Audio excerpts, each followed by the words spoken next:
My father-in-law called us on a Wednesday evening in March, his voice excited in a way I'd never heard before. Tom Bradley had always been reserved, practical, the kind of man who planned everything carefully. Hearing him this animated was unusual. "Jake, Melissa, I need to talk to you both about something incredible. Can I come over tomorrow? It's about a business opportunity that's going to change everything." Jake looked at me, shrugged, and told his father, "Sure, come by after dinner."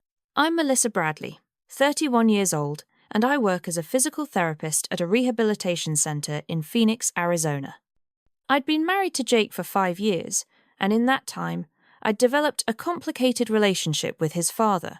Tom was 63, recently retired from a career in middle management at an insurance company, widowed for 8 years after Jake's mother died from a stroke. He was proud, stubborn, and rarely asked for help with anything. He lived alone in a modest house on the other side of town, spent his days golfing and volunteering at his church, and seemed content with his quiet retirement. Jake and I had been saving aggressively for 3 years to buy our first house. We'd been living in a cramped 2-bedroom apartment, putting away every spare dollar. We had $52,000 in our savings account, enough for a down payment on a decent starter home in our neighborhood. We'd been pre-approved for a mortgage and were actively looking at houses. Tom showed up the next evening carrying a folder full of papers and wearing a suit, which was odd. He usually dressed casually. "I appreciate you making time for this," he said, settling onto our couch and spreading papers across our coffee table. "What I'm about to show you is a once-in-a-lifetime opportunity." He explained that a friend from his church, Dennis Walsh, was opening a chain of self-storage facilities across the Phoenix metro area. Dennis had been in the storage business for 30 years, knew the market inside and out, and was looking for investors for his expansion. The investment would be $50,000 per investor, with guaranteed returns of 20% annually. 20%? Jake asked, skeptical. "Dad, that sounds too good to be true." "I thought so too," Tom said, but Dennis showed me all the projections. The storage industry is booming, people need space, especially in growing cities like Phoenix. He already has 3 facilities that are 95% occupied. This expansion is adding 5 more locations in underserved areas. The math is solid. He showed us glossy brochures, financial projections, photos of existing facilities. Everything looked professional and legitimate. "I'm putting in $50,000 myself," Tom continued. "I've already committed, but I was thinking this could be perfect for you two. You invest now, and in 6 months, you'll have your $50,000 back, plus $10,000 in returns. That's $60,000 more than enough for a down payment on a house, with money left over for furniture and renovations." I exchanged a glance with Jake. It sounded incredible, but also risky. "Dad, that's our entire savings. What if something goes wrong?" "Nothing will go wrong," Tom said firmly. "Dennis is a respected businessman. I've known him for 5 years. He's a deacon at our church. This isn't some fly-by-night operation. He's got decades of experience and a proven track record." "Can we meet Dennis?" Jake asked. "See the existing facilities. Talk through the projections." Tom hesitated. "The investment window closes in 2 weeks. Dennis has a limited number of spots available, and they're filling up fast. I wanted to give you first right of refusal before he opens it up to other church members. 2 weeks isn't much time to make a decision about $50,000, I said carefully. "I understand it's a big decision," Tom said, "but opportunities like this don't come around often. I wouldn't bring this to you if I didn't believe in it completely. This is my retirement savings we're talking about. I wouldn't risk it on something uncertain." Over the next week, Jake and I agonized over the decision. $50,000 in 6 months would become $60,000. That would mean we could buy a house sooner, have a bigger down payment, avoid PMI on our mortgage. It was incredibly tempting. But it was also our entire safety net. If something went wrong, we'd have nothing. "My dad has never steered me wrong," Jake said one night as we lay in bed, still discussing it. "He's the most careful person I know. If he's investing his own retirement savings, it must be legitimate. But we haven't met Dennis. We haven't seen the facilities. We're taking this entirely on your dad's word." "My dad wouldn't lie to us. He wouldn't put his own son at risk." That was the argument that convinced me. Tom loved Jake. He'd raised him as a single parent after his wife died, put him through college, been there for every important moment. He wouldn't involve us in something fraudulent or risky. We agreed to invest. Tom came over the following Saturday, and we wrote him a check for $50,000. He'd set up an LLC for the investment group, he explained, and would be handling all the paperwork and communication with Dennis. We'd receive quarterly statements and could expect our return plus principal in 6 months, September 15th. You won't regret this, Tom said, hugging us both. This is going to change your lives. He deposited our check the next day. Our savings account, which had taken 3 years to build, dropped to $2,000. For the first 2 months, everything seemed fine. Tom sent us a brief update in May, saying construction on the new facilities was progressing on schedule. In June, another update mentioned they'd secured permits for all 5 locations. Then July came, and Tom stopped responding to Jake's calls. At first, it seemed innocent, maybe he was busy, maybe he was traveling. But after 2 weeks of unreturned calls and ignored texts, Jake got worried. Something's wrong, he said. Dad always responds within a day. We drove to Tom's house. His car was in the driveway, lights were on inside, but he didn't answer the door. Jake used his key Tom had given him 1 year ago for emergencies. The house was a mess. Mail piled up, dishes in the sink, Tom's bedroom door closed. Jake knocked. Dad, are you okay? We've been trying to reach you. Go away. Tom's voice came through the door, muffled and hoarse. Dad, what's going on? Talk to us. A long silence. Then, I can't. Just leave me alone. Jake and I looked at each other, alarmed. Jake tried the door, it was unlocked. Tom was sitting on his bed in a bathrobe, unshaven, looking like he hadn't slept in days. Dad, what happened? Tom looked at us with hollow eyes. I'm sorry. I'm so sorry. My stomach dropped. Sorry about what? The investment. It's gone. All of it. The room tilted. What do you mean, gone? There is no investment. There never was. Dennis's storage business is real. But there was no expansion, no investment opportunity. I made it all up. I felt like I couldn't breathe. You made it up. The brochures, the projections, all of it? I found templates online, created fake documents. I needed the money desperately, and I knew you two had savings. I thought I could fix it, make the money back and return it before you noticed. But I couldn't. Fix what? Jake's voice was shaking. Where did our $50,000 go? Tom started crying. I have a gambling problem. I've been going to Las Vegas every few weeks for the past year. I lost everything, my savings, my retirement account. I was desperate. I thought if I could get one more stake, I could win it all back. But I lost your money too. All of it. I've been in Vegas for the past 3 weeks, trying to win it back. I'm so sorry. I sat down on the floor because my legs wouldn't hold me anymore. Jake stood frozen, staring at his father. You gambled away our savings? Jake finally said. You lied to us, created fake documents, stole $50,000 from your own son to feed a gambling addiction? I didn't mean to. I thought I could fix it. Get out, Jake said quietly. Jake, please, get out of my house. I never want to see you again. We left Tom sitting on his bed, crying. Jake drove us home in silence. When we got back to our apartment, he sat on the couch and stared at the wall. Our savings is gone, he said. 3 years of work. Gone because my father is a liar and a gambling addict. I felt numb. $50,000. Our house fund, our future, our security, all of it gone. Gambled away in Las Vegas by a man we'd trusted completely. Over the next few days, the shock turned to rage. Tom called repeatedly. Jake wouldn't answer. Tom sent emails begging for forgiveness, promising he'd get help, swearing he'd pay us back somehow. But he was 63, retired, living on Social Security and a small pension. Even if he wanted to pay us back, where would he get $50,000? I couldn't accept that we'd just lost everything. I started researching, trying to figure out if we had any legal recourse. I found a lawyer who specialized in fraud cases. Her name was Patricia Voss, and she listened to our story with a grim expression. This is clear fraud, she said. He created fake documents, misrepresented the investment, stole your money under false pretenses. You can absolutely sue him. But he doesn't have money to pay us back, Jake said. What's the point?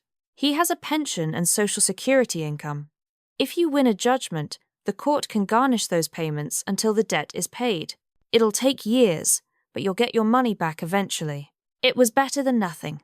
We hired Patricia and filed a lawsuit against Tom for fraud, theft by deception, and conversion. Tom's response was to beg Jake to drop the lawsuit. He called from a borrowed phone after Jake blocked his number, left voicemails crying about how he'd lost everything, how he was getting help for his gambling addiction, how suing him would destroy him financially. Jake listened to one voicemail and deleted the rest without listening. He destroyed us financially, Jake said. He doesn't get to ask for mercy now. Patricia advised us that we needed documentation of where the money had actually gone. Tom had admitted to gambling it away, but we needed proof for court. I hired a private investigator. Cost us $1,500 we could barely afford, but it was necessary. His name was Marcus Webb, and he specialized in tracking financial records. Marcus worked for 2 weeks and came back with a devastating report. Tom had made 17 trips to Las Vegas over the past year. Hotel records, rental car receipts, casino players' club records. Marcus had documentation for everything. In the past year, Tom had gambled away over $120,000. His own retirement savings, credit card advances, and our $50,000. He'd lost it all at blackjack and poker tables across 5 different casinos. The most damning evidence was a recorded phone conversation Marcus had arranged. He'd called Tom pretending to be from a gambling addiction helpline, and Tom had admitted everything: the lies, the fake investment, the trips to Vegas, losing our money. "I stole $50,000 from my son and daughter-in-law," Tom said on the recording, his voice thick with shame. "I told them it was for a business investment, but I took it to Las Vegas and lost it all. I've destroyed my relationship with my son, and I deserve whatever consequences come." It was a full confession, recorded and admissible in court. Patricia filed the recording and Marcus's financial investigation as evidence. Tom's lawyer tried to argue that Tom was elderly, sick with addiction, and deserved leniency. The judge wasn't sympathetic. Mr. Bradley created elaborate fake documents to defraud his own family, Judge Morrison said during the hearing. This wasn't a momentary lapse in judgment. This was calculated, premeditated theft. The fact that the victims are his son and daughter-in-law makes it more egregious, not less. The court ruled in our favor. Tom was ordered to repay the full $50,000 plus interest and our legal fees, total judgment of $62,000. Since Tom had no assets, the judge ordered his pension and Social Security garnished at 30% until the debt was paid in full. Tom's income was about $3,200 a month between pension and Social Security. 30% garnishment meant he'd be paying us about $960 a month. At that rate, it would take roughly 5.5 years to repay everything. 5.5 years, but at least we'd get our money back eventually. The judgment also required Tom to provide quarterly proof that he was attending Gamblers Anonymous meetings and receiving treatment for his addiction. If he gambled again, the garnishment would increase to 50%. Tom didn't contest the ruling. He looked defeated, sitting in that courtroom, shoulders slumped, avoiding eye contact with us. After the hearing, he tried to approach Jake. "Son, Don't," Jake said. "You're not my father anymore. My father wouldn't have done this." We walked out of the courthouse and didn't look back. The first garnished payment arrived in October, $960, deposited directly into our account. It felt simultaneously satisfying and depressing. We'd get our money back, but it would take years, and the relationship between Jake and his father was destroyed. Jake struggled with it more than I expected. I'd been furious at Tom from the beginning, but Jake cycled through anger, grief, and guilt. "He's sick," Jake said one night. "Gambling addiction is a disease. Maybe I should have been more understanding. He's sick, and he needs help," I agreed. "But that doesn't mean what he did was okay. He lied to us, stole from us, gambled away our future. You can feel sympathy for his addiction while still holding him accountable for his choices." Jake's sister, Amy, called us a month after the judgment. She lived in California and had been mostly absent from the situation. I can't believe you're taking money from Dad's pension. He's living on scraps because of you. He stole $50,000 from us. I said evenly. Money we saved for 3 years. He gambled it away in Las Vegas and then lied about it for months. We're not taking anything from him, we're recovering what he stole. He's sick. He needs help, not punishment. He's getting help, the court-mandated treatment, but he also needs to face consequences for his actions. If someone you didn't know stole $50,000 from you, you'd want them to pay it back, wouldn't you? Amy didn't have an answer for that. She stopped calling after that conversation. 18 months have passed since the judgment. We've received $16,200 so far, 17 months of garnished payments, plus one lump sum when Tom sold his car to make an extra payment. Tom sends Jake letters occasionally. They're apologetic, rambling, full of justifications and pleas for forgiveness. Jake reads them and files them away without responding. I don't know if I'll ever forgive him, Jake told me recently. Maybe when we get all the money back. Maybe never. He didn't just steal money, he stole my trust. He made me doubt my own judgment. I believed him completely, and he was lying to my face the entire time. I understand that. The betrayal runs deeper than the money. Tom was supposed to be the parent, the responsible one, the person Jake could trust above all others. Instead, he exploited that trust to feed an addiction. We're still renting, still saving, but we're back up to $30,000 in our house fund. Between the garnished payments and our own savings, we should be able to buy a house in another 2 years. It's not the timeline we'd planned. We're 4 years behind where we should be, but we're recovering.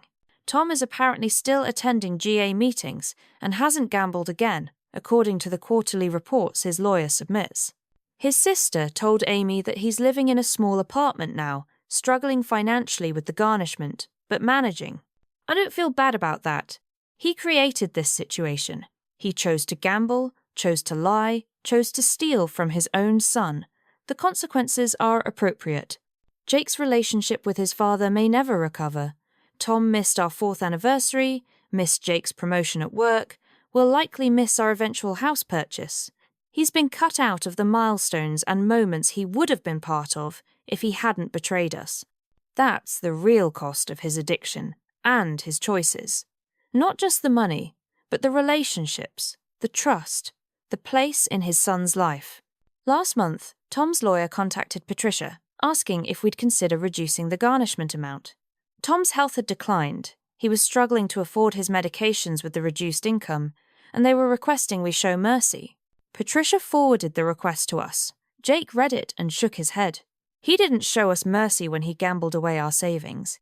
He didn't show mercy when he lied to us for months. Why should we show him mercy now? We declined the request. The garnishment stays at 30%. Some people might think we're cruel, that we should forgive family, that we should show compassion for an old man struggling with addiction. But compassion doesn't mean letting someone escape the consequences of their actions. Tom hurt us badly, and he needs to make it right. That's not cruelty, that's justice. If he'd stolen from a bank, he'd be in prison. If he'd stolen from a stranger, no one would question our right to pursue repayment. The fact that he's family doesn't make the theft less serious, it makes it more serious. I'm 33 now. Jake and I are moving forward with our lives, rebuilding what Tom destroyed. We've learned hard lessons about trust, about family, about the fact that even people who love you can hurt you when addiction takes control. In another 4 years, we'll have all our money back. We'll buy our house, start the next chapter of our lives. And Tom will still be paying for the choices he made in Las Vegas, the lies he told, the son he betrayed. That's exactly how it should be. If someone, even family, steals from you, don't let guilt or family obligation stop you from pursuing justice. Document everything. Hire a lawyer. Fight for what's yours. Because the people who hurt you count on you being too ashamed, too guilty, too afraid of family drama to fight back. Don't give them that power. We fought back. We're getting our money back. And we're building our future without the person who tried to destroy it. That's the only ending this story could have.